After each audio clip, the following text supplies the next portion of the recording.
word fitly spoken. I want to talk about this word, one of my favorite words that God has given me over the years. And this particular word challenges me and challenges my flesh and challenges my thoughts and challenges my feelings. It just really addresses my soulish nature. It's something that God require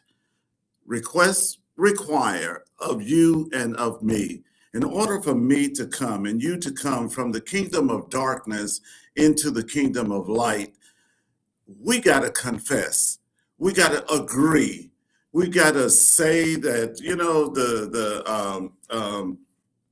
the importance of us getting to a place where we just say the same thing. We agree with God concerning what God is saying about you and about me, about the situation that we're in, about where we're going, about what He spoke to us concerning our ministry and our outreach. We've got to agree.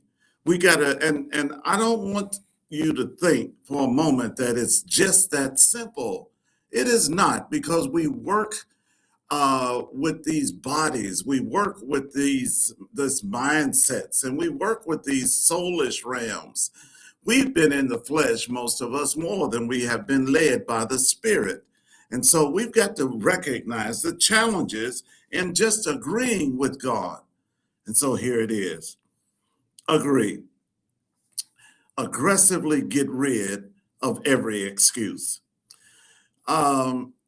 It's so critical for you and I to stand up and say, this is what God said. I'm thinking about Peter and the disciples on the boat, and they're all in the storm, and yet Peter, in his aggressiveness, sees Jesus walking on the water, and he says, Lord, bid me to come. And I don't hear any of the others saying, Lord, bid me to come. There are some things that God is going to ask of you and I that the rest of our brothers and sisters are just not going to see. They are just not going to see it. They're not even thinking about it. And Jesus says, come, Peter, come. And Peter steps out on come, steps out on that one word, come. I think the other brothers that were there, they might have overheard that, but they didn't respond. They didn't agree. And so Peter steps out on the water, and before you start condemning the brother from looking to the left and the right, let's talk about how many steps he took walking on water, doing something that he saw Jesus do. And so I want to encourage you today to agree with God.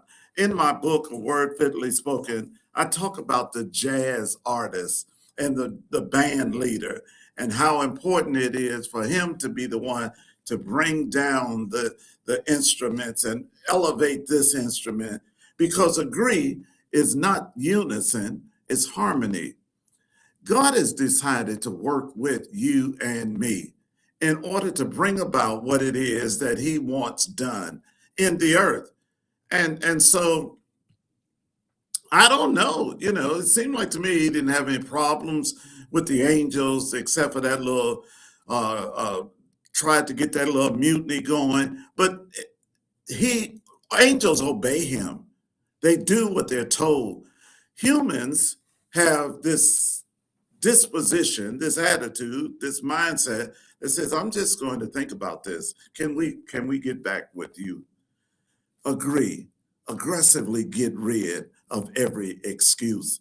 You and I, we've got excuses for not stepping out of the boat and walking on the word that God has given us, whatever it is. I've got some things that I need to agree with, and I got some things that you and I, Amos says, how can two walk together except they agree? Well, I'm not too sure that he's talking about two humans.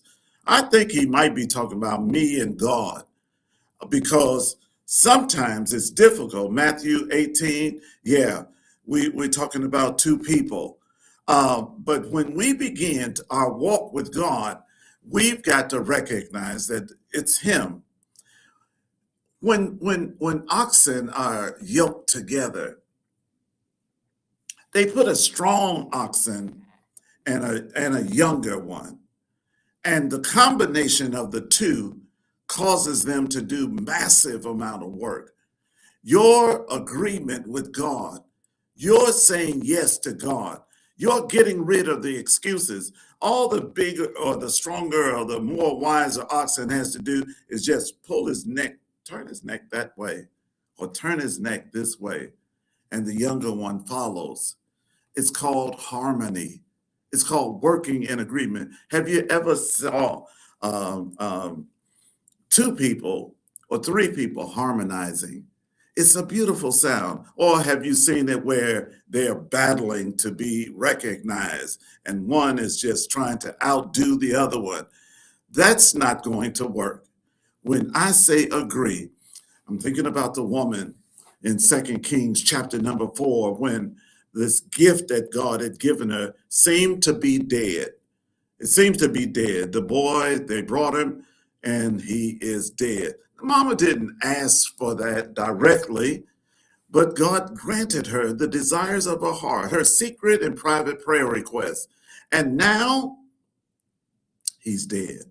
She takes him up to the man of God's bedroom, the suite that she built for him. And what happens is that she lays him on that bed and she runs to the man of God that's a little bit away from her.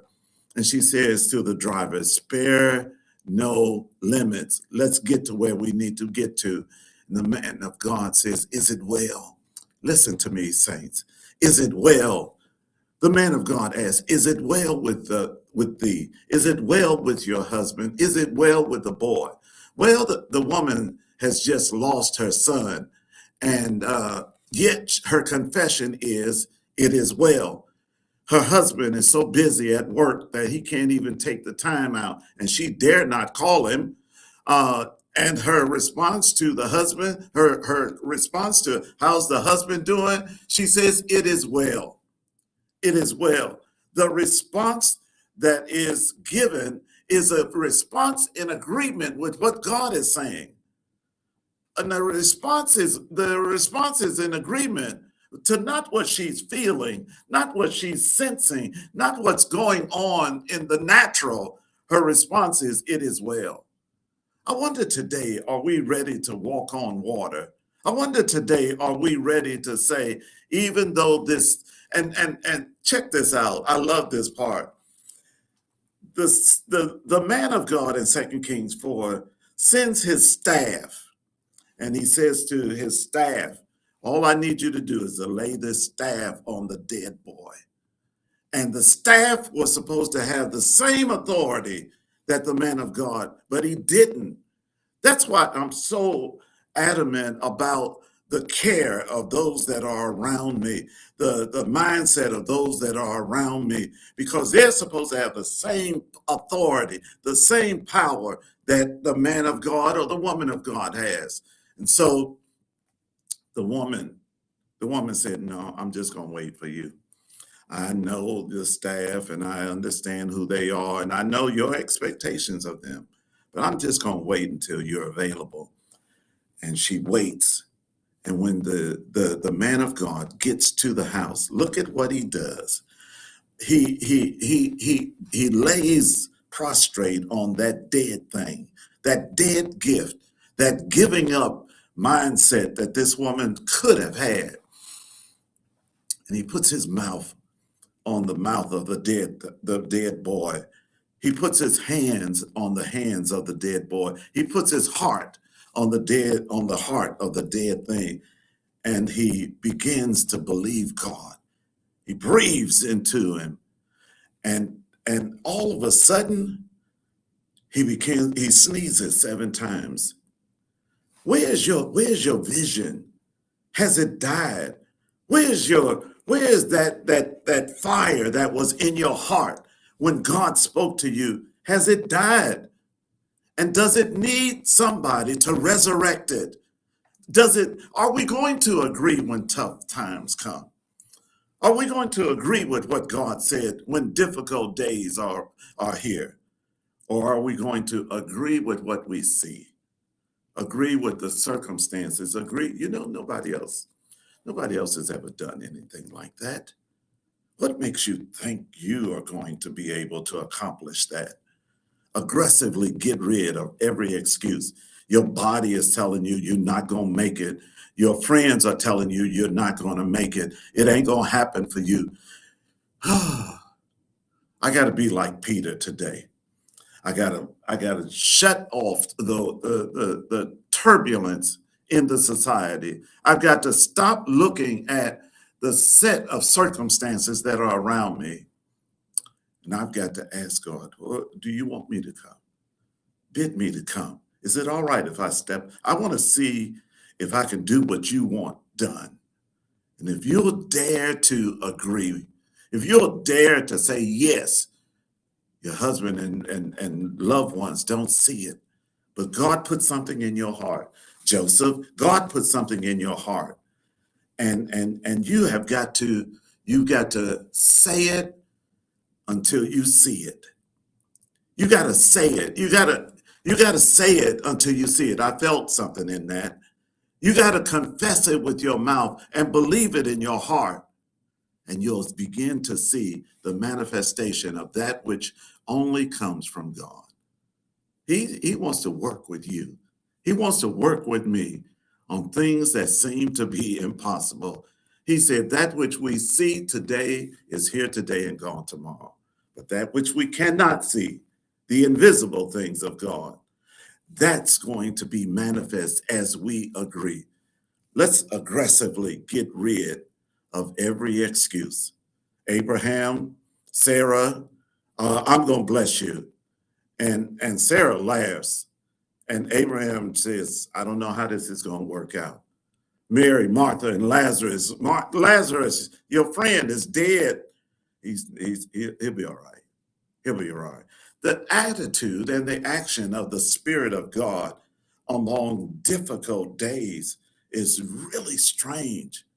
He expects us to walk in the supernatural every day. He expects us to agree with him on matters of a lion's den and hungry lions, and you don't know how to take a nap. Listen, I got to go. I'm Dr. Charles Kent with another word fitly spoken. God bless you.